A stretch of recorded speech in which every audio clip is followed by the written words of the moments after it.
नमस्कार। आइए आज हम पढ़ते हैं बृहस्पतिवार व्रत कथा। भारतवर्ष में एक प्रतापी और दानी राजा राज्य करता था। वह नित्य गरीबों और ब्राह्मणों की सहायता करता था। यह बात उसकी रानी को अच्छी नहीं लगती थी।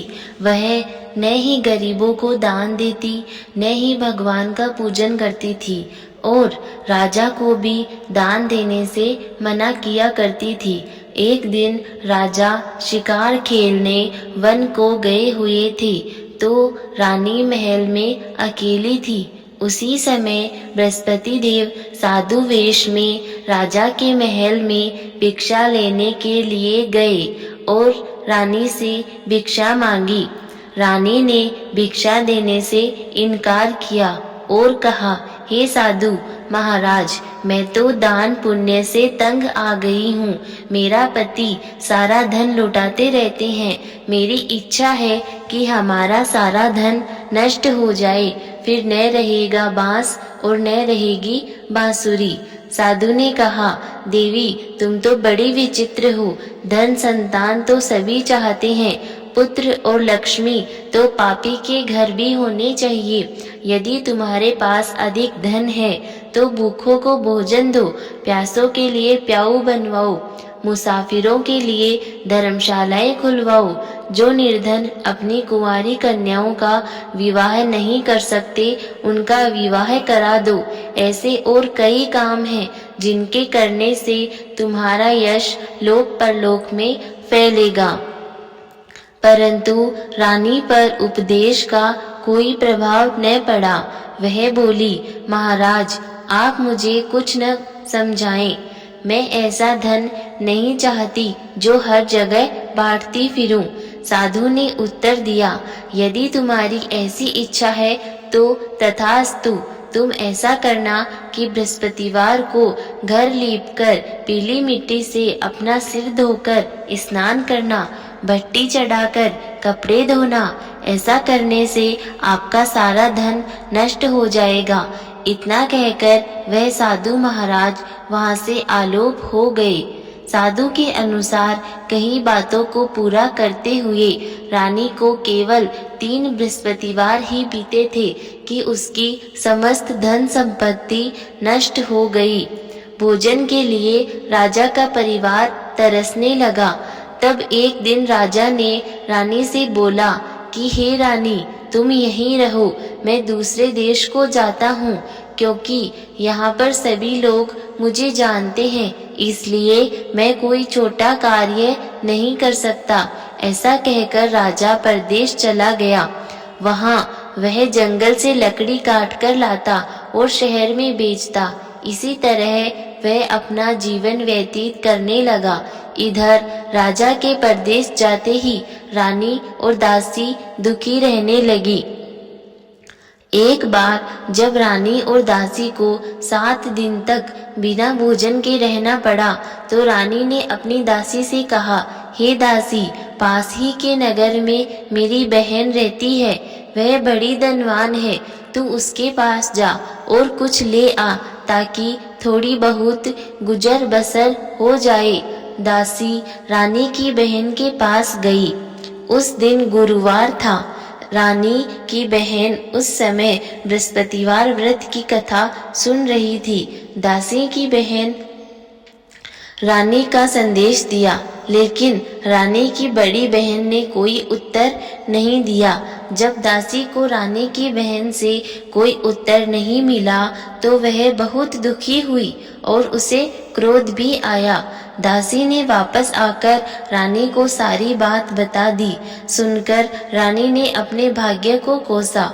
उधर रानी की बहन ने सोचा कि मेरी बहन की दासी आई थी, परंतु मैं उससे नहीं बोली, इससे वह बहुत दुखी हुई होगी। कथा सुनकर और पूजन समाप्त करके वह अपनी बहन के घर आई और कहने लगी, हे बहन, मैं बृहस्पतिवार का व्रत कर रही थी। तुम्हारी दासी मेरे घर आई थी, परंतु जब तक कथा होती है तब तक न तो उठते हैं और न ही बोलते हैं, इसलिए मैं नहीं बोली। कहो दासी, क्यों आई थी? रानी बोली, बहन, तुमसे क्या छिपाऊं, हमारे घर में खाने तक को अनाज नहीं था। ऐसा कहते कहते रानी की आंखें भर आई। उसने दासी समेत पिछले 7 दिनों से भूखे रहने तक की बात अपनी बहन को विस्तार पूर्वक सुना दी। रानी की बहन बोली, देखो बहन, भगवान बृहस्पति देव सबकी मनोकामना को पूर्ण करते हैं। देखो, शायद तुम्हारे घर में अनाज रखा हो। पहले तो रानी को विश्वास नहीं हुआ, पर बहन के आग्रह करने पर उसने अपनी दासी को अंदर भेजा तो सचमुच उसे अनाज से भरा एक घड़ा मिल गया। यह देखकर दासी को बड़ी हैरानी हुई। दासी रानी से कहने लगी, हे रानी, जब हमको भोजन नहीं मिलता तो हम व्रत ही तो करते हैं, इसलिए क्यों न इनसे व्रत की कथा और विधि पूछ ली जाए ताकि हम भी व्रत कर सकें। तब रानी ने अपनी बहन से बृहस्पतिवार व्रत के बारे में पूछा। उसकी बहन ने बताया, बृहस्पतिवार के व्रत में चने की दाल और मुनक्का से विष्णु भगवान का केले की जड़ में पूजन करें तथा दीपक जलाएं, व्रत कथा सुने और पीला ही भोजन करें, इससे बृहस्पति देव प्रसन्न होते हैं। व्रत और पूजन विधि बताकर रानी की बहन अपने घर को लौट गई। 7 दिन के बाद जब गुरुवार आया तो रानी और दासी ने व्रत रखा। गुड़साल में जाकर चना और गुड़ लेकर आई, फिर उससे केले की जड़ तथा विष्णु भगवान का पूजन किया। अब पीला भोजन कहाँ से आए, इस बात को लेकर दोनों बहुत दुखी थे। चूंकि उन्होंने व्रत रखा था, इसलिए बृहस्पति देव उनसे प्रसन्न थे, इसलिए वे एक साधारण व्यक्ति का रूप धारण कर 2 थालों में सुंदर पीला भोजन दासी को दे गए। भोजन पाकर दासी प्रसन्न हुई और फिर रानी के साथ मिलकर भोजन ग्रहण किया। उसके बाद वे सभी गुरुवार को व्रत और पूजन करने लगी। बृहस्पति देव भगवान की कृपा से उनके पास फिर से धन संपत्ति आ गई, परंतु रानी फिर से पहले की तरह आलस्य करने लगी। तभी दासी बोली, देखो रानी, तुम पहले भी इस प्रकार आलस्य करती थी, तुम्हें धन रखने में कष्ट होता था, इस कारण सभी धन नष्ट हो गया, और अब जब भगवान बृहस्पति की कृपा से धन मिला है तो तुम्हें फिर से आलस्य होता है। रानी को समझाते हुए दासी कहती है कि बड़ी मुसीबतों के बाद हमने यह धन पाया है, इसलिए हमें दान पुण्य करना चाहिए, भूखे मनुष्यों को भोजन कराना चाहिए और धन को शुभ कार्यों में खर्च करना चाहिए, जिससे तुम्हारे कुल का यश बढ़ेगा, स्वर्ग की प्राप्ति होगी और पितृ प्रसन्न होंगे। दासी की बात मानकर रानी अपना धन शुभ कार्यों में खर्च करने लगी, जिससे पूरे नगर में उसका यश फैलने लगा। एक दिन राजा दुखी होकर जंगल में एक पेड़ के नीचे आसन जमाकर बैठ गया। वह अपनी दशा को याद करके व्याकुल होने लगा। बृहस्पतिवार का दिन था। एकाएक उसने देखा कि निर्जन वन में एक साधु प्रकट हुए। वह साधु वेश में स्वयं बृहस्पति देवता ही थे। लकड़हारे के सामने आकर बोले, हे लकड़हारे, इस सुनसान जंगल में तू चिंतामग्न क्यों बैठा है? लकड़हारे ने दोनों हाथ जोड़कर प्रणाम किया और उत्तर दिया, महात्मा जी, आप सब कुछ जानते हैं, मैं क्या कहूँ? यह कहकर रोने लगा और साधु को अपनी आत्मकथा सुनाई। महात्मा जी ने कहा, तुम्हारी स्त्री ने बृहस्पति के दिन बृहस्पति भगवान का निरादर किया है, जिसके कारण रुष्ट होकर उन्होंने तुम्हारी यह दशा कर दी। अब तुम चिंता को दूर करके मेरे कहने पर चलो तो तुम्हारे सब कष्ट दूर हो जाएंगे और भगवान पहले से भी अधिक धन संपत्ति देंगे। तुम बृहस्पति के दिन कथा किया करो, 2 पैसे के चने मुनक्का लाकर उनका प्रसाद बनाओ और शुद्ध जल से लोटे में शक्कर मिलाकर अमृत तैयार करो। कथा के पश्चात अपने सारे परिवार और सुनने वाले प्रेमियों में अमृत व प्रसाद बांटकर आप भी ग्रहण करो। ऐसा करने से भगवान तुम्हारी सब मनोकामनाएं पूरी करेंगे। साधु के ऐसे वचन सुनकर लकड़हारा बोला, हे प्रभु, मुझे लकड़ी बेचकर इतना पैसा नहीं मिलता जिससे भोजन के उपरांत कुछ बचा सकूं। मैंने रात्रि में अपनी स्त्री को व्याकुल देखा है। मेरे पास कुछ भी नहीं है जिससे मैं उसकी खबर मंगा सकूं। साधु ने कहा, हे लकड़हारे, तुम किसी बात की चिंता मत करो। बृहस्पति के दिन तुम रोजाना की तरह लकड़ियां लेकर शहर को जाओ। तुमको रोज से दुगुना धन प्राप्त होगा, जिससे तुम भली भांति भोजन कर लोगे तथा बृहस्पति देव की पूजा का सामान भी आ जाएगा। इतना कहकर साधु अंतर्ध्यान हो गए। धीरे धीरे समय व्यतीत होने पर फिर वही बृहस्पतिवार का दिन आया। लकड़हारा जंगल से लकड़ी काटकर किसी शहर में बेचने गया। उसे उस दिन और दिन से अधिक पैसा मिला। राजा ने चना, गुड़ आदि लाकर गुरुवार का व्रत किया। उस दिन से उसके सभी क्लेश दूर हुए। परंतु जब दोबारा गुरुवार का दिन आया तो बृहस्पतिवार का व्रत करना भूल गया। इस कारण बृहस्पति भगवान नाराज हो गए। उस दिन उस नगर के राजा ने विशाल यज्ञ का आयोजन किया तथा शहर में यह घोषणा करा दी कि कोई भी मनुष्य अपने घर में भोजन न बनावे, आग न जलावे। समस्त जनता मेरे यहाँ भोजन करने आवे। इस आज्ञा को जो न मानेगा उसे फांसी की सजा दी जाएगी। इस तरह की घोषणा संपूर्ण नगर में करवा दी गई। राजा की आज्ञा अनुसार शहर के सभी लोग भोजन करने गए, लेकिन लकड़हारा कुछ देर से पहुंचा, इसलिए राजा उसको अपने साथ घर लिवा ले गए और ले जाकर भोजन करा रहे थे तो रानी की दृष्टि उस खूंटी पर पड़ी जिस पर उसका हार लटका हुआ था। वह वहां पर दिखाई नहीं दिया। रानी ने निश्चय किया कि मेरा हार इस मनुष्य यानी कि राजा ने ही चुरा लिया है। उसी समय सिपाहियों को बुलाकर उसको कारागार में डलवा दिया।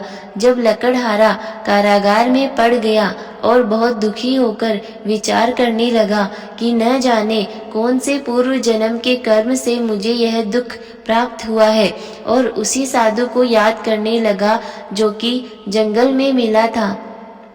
उसी समय तत्काल बृहस्पति देव साधु के रूप में प्रकट हुए और उसकी दशा को देखकर कहने लगे, अरे मूर्ख, तुमने बृहस्पति देव की कथा नहीं करी, इस कारण तुझे दुख प्राप्त हुआ है। अब चिंता मत कर। बृहस्पतिवार के दिन कारागार के दरवाजे पर 4 पैसे पड़े मिलेंगे। उनसे तू बृहस्पति देव की पूजा करना, तेरे सभी कष्ट दूर हो जाएंगे। बृहस्पति के दिन उसे 4 पैसे मिले। लकड़हारे ने कहा, उसी रात्रि को बृहस्पति देव ने उस राजा के सपने में कहा, हे राजा, तुमने जिस आदमी को कारागार में बंद कर दिया है वह निर्दोष है, वह राजा है, उसे छोड़ देना। रानी का हार उसी खूंटी पर लटका है। अगर तू ऐसा नहीं करेगा तो मैं तेरे राज्य को नष्ट कर दूंगा। इस तरह रात्रि के स्वप्न को देखकर राजा प्रातःकाल उठा और खूंटी पर हार देखकर लकड़हारे को बुलाकर क्षमा मांगी तथा लकड़हारे को योग्य सुंदर वस्त्र आभूषण देकर विदा किया। बृहस्पति देव की आज्ञा अनुसार लकड़हारा अपने नगर को चल दिया। राजा जब अपने नगर के निकट पहुंचा तो उसे बड़ा आश्चर्य हुआ। नगर में पहले से भी अधिक बाग, तालाब, कुएं तथा बहुत सी धर्मशाला, मंदिर आदि बन गई हैं। राजा ने पूछा, यह बाग और धर्मशाला किसका है? तब नगर के सब लोग कहने लगे, यह सब तो रानी और बांदी की हैं। तो राजा को आश्चर्य हुआ और गुस्सा भी आया।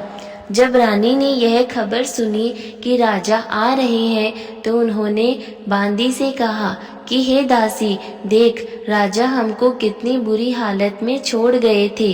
हमारी ऐसी हालत देखकर वह लौट न जाए, इसलिए तू दरवाजे पर खड़ी हो जा। आज्ञा अनुसार दासी दरवाजे पर खड़ी हो गई। राजा आए तो अपने साथ उनको लेकर आई। तब राजा ने क्रोध करके अपनी रानी से पूछा, यह धन तुम्हें कैसे प्राप्त हुआ है? तब उन्होंने कहा, हमें यह सब धन बृहस्पति देव के इस व्रत के प्रभाव से प्राप्त हुआ है। राजा ने निश्चय किया कि 7 रोज बाद तो सभी बृहस्पति देव का पूजन करते हैं, परंतु मैं प्रतिदिन दिन में 3 बार कहानी तथा रोज व्रत किया करूँगा। अब हर समय राजा के दुपट्टे में चने की दाल बंधी रहती तथा दिन में 3 बार कहानी कहता। एक रोज राजा ने विचार किया कि चलो अपनी बहन के यहाँ हो आवें। इस तरह निश्चय कर राजा घोड़े पर सवार हो अपनी बहन के यहाँ को चलने लगा। मार्ग में उसने देखा कि कुछ आदमी एक मुर्दे को लिए जा रहे हैं। उन्हें रोककर राजा कहने लगा, अरे भाइयों, मेरी बृहस्पति देव की कथा सुन लो। वे बोले, लो, हमारा तो आदमी मर गया है और इसको अपनी कथा की पड़ी है। परंतु कुछ आदमी बोले, अच्छा कहो, हम तुम्हारी कथा भी सुनेंगे। राजा ने दाल निकाली और जब कथा आधी हुई थी कि मुर्दा हिलने लग गया, और जब कथा समाप्त हो गई तो राम राम बोल के मनुष्य उठकर खड़ा हो गया। आगे मार्ग में उसे एक किसान खेत में हल चलाता मिला। राजा ने उसे देख उससे बोला, अरे भैया, तुम मेरी बृहस्पतिवार की कथा सुन लो। किसान बोला, जब तक मैं तेरी कथा सुनूंगा तब तक 4 हरैया जोत लूंगा। जा अपनी कथा किसी और को सुनाना। इस तरह राजा आगे चलने लगा। राजा के हटते ही बैल पछाड़ खाकर गिर गए तथा किसान के पेट में बड़ी जोर से दर्द होने लगा। उस समय उसकी माँ रोटी लेकर आई। उसने जब यह देखा तो अपने पुत्र से सब हाल पूछा और बेटे ने भी सब हाल कह दिया। तो बुढ़िया दौड़ी दौड़ी उस घुड़सवार के पास गई और उससे बोली कि मैं तेरी कथा सुनूंगी, तू अपनी कथा मेरे खेत पर चलकर ही कहना। राजा ने बुढ़िया के खेत पर जाकर कथा कही, जिससे सुनते ही बैल उठकर खड़े हुए तथा किसान के पेट का दर्द भी बंद हो गया। राजा अपनी बहन के घर पहुंचा। बहन ने भाई की खूब मेहमानी की। दूसरे रोज प्रातःकाल राजा जागा तो वह देखने लगा कि सब लोग भोजन कर रहे हैं। राजा ने अपनी बहन से कहा, ऐसा कोई मनुष्य है जिसने भोजन नहीं किया हो? मेरी बृहस्पतिवार की कथा ही सुन ले। बहन बोली, हे भैया, यह देश ऐसा ही है। यहाँ लोग पहले भोजन करते हैं और बाद में अन्य काम करते हैं। अगर कोई पड़ोस में हो तो देख आऊं। ऐसा कहकर देखने चली गई, परंतु उसे कोई ऐसा व्यक्ति नहीं मिला जिसने भोजन न किया हो। अतः वह एक कुम्हार के घर गई जिसका लड़का बीमार था। उसे मालूम हुआ कि उनके यहाँ 3 रोज से किसी ने भोजन नहीं किया है। रानी ने अपने भाई की कथा सुनने के लिए कुम्हार से कहा। वह तैयार हो गया। राजा ने जाकर बृहस्पतिवार की कथा कही, जिसको सुनकर उसका लड़का ठीक हो गया। अब तो राजा की प्रशंसा हर ओर होने लगी। एक रोज राजा ने अपनी बहन से कहा, हे बहन, हम अपने घर को जाएंगे, तुम भी तैयार हो जाओ। राजा की बहन ने अपनी सास से कहा। सास ने कहा, हाँ चली जा, परंतु अपने लड़कों को मत ले जाना, क्योंकि तेरे भाई की कोई औलाद नहीं है। बहन ने अपने भैया से कहा, हे भैया, मैं तो चलूंगी, परंतु कोई भी बालक नहीं जाएगा। राजा बोला, जब कोई बालक नहीं चलेगा तो तुम ही क्या करोगी? बड़े दुखी मन से राजा अपने नगर को लौट आया। राजा ने अपनी रानी से कहा, हम निर्वंशी हैं, हमारा मुँह देखने का भी धर्म नहीं है और कुछ भोजन आदि नहीं किया। रानी बोली, हे प्रभु, बृहस्पति देव ने हमें सब कुछ दिया है, वह हमें औलाद भी अवश्य ही देंगे। उसी रात को बृहस्पति देव ने राजा से स्वप्न में कहा, हे राजा, उठ, सभी सोच त्याग दे, तेरी रानी गर्भ से है। राजा की यह बात सुनकर बड़ी खुशी हुई। 9वें महीने में उसके गर्भ से एक सुंदर पुत्र पैदा हुआ। तब राजा बोला, हे रानी, स्त्री बिना भोजन के रह सकती है, पर बिना कहे नहीं रह सकती। जब मेरी बहन आवे तो तुम उसे कुछ मत कहना। रानी ने सुनकर हाँ कर दिया। जब राजा की बहन ने यह शुभ समाचार सुना तो वह बहुत खुश हुई तथा बधाई लेकर अपने भाई के यहाँ आई। तभी रानी ने कहा, घोड़ा चढ़कर तो नहीं आई, गधा चढ़ी आई। राजा की बहन बोली, भाभी, मैं इस प्रकार नहीं कहती तो तुम्हें औलाद कैसे मिलती? बृहस्पति देव ऐसे ही हैं, जिसके मन में जैसी कामनाएं हैं सभी को पूर्ण करते हैं। जो सद्भावना पूर्वक बृहस्पतिवार का व्रत करता है एवं कथा पढ़ता है अथवा सुनता है, दूसरों को सुनाता है, बृहस्पति देव उसकी सभी मनोकामना पूर्ण करते हैं। सभी बोलिए विष्णु भगवान की जय हो। इसके बाद हम विष्णु भगवान की आरती करेंगे।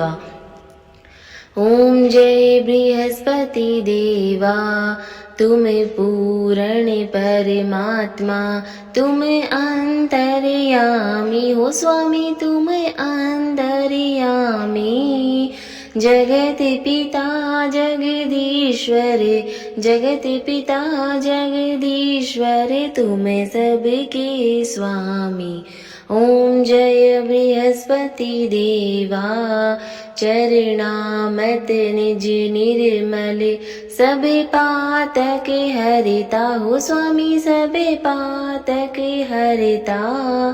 सकल मनोरथ दायक, सकल मनोरथ दायक, कृपा करो भरिता।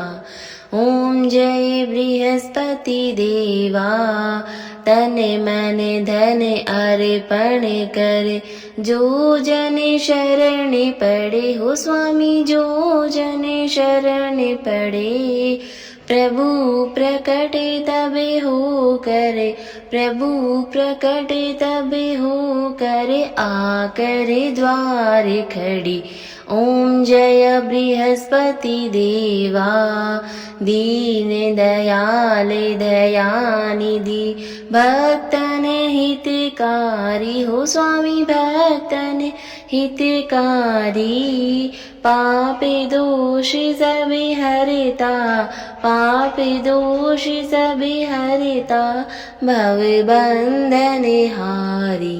ओम जय बृहस्पति देवा, सकल मनोरथ दायक, सब संचय तारो स्वामी, सब संचय तारो।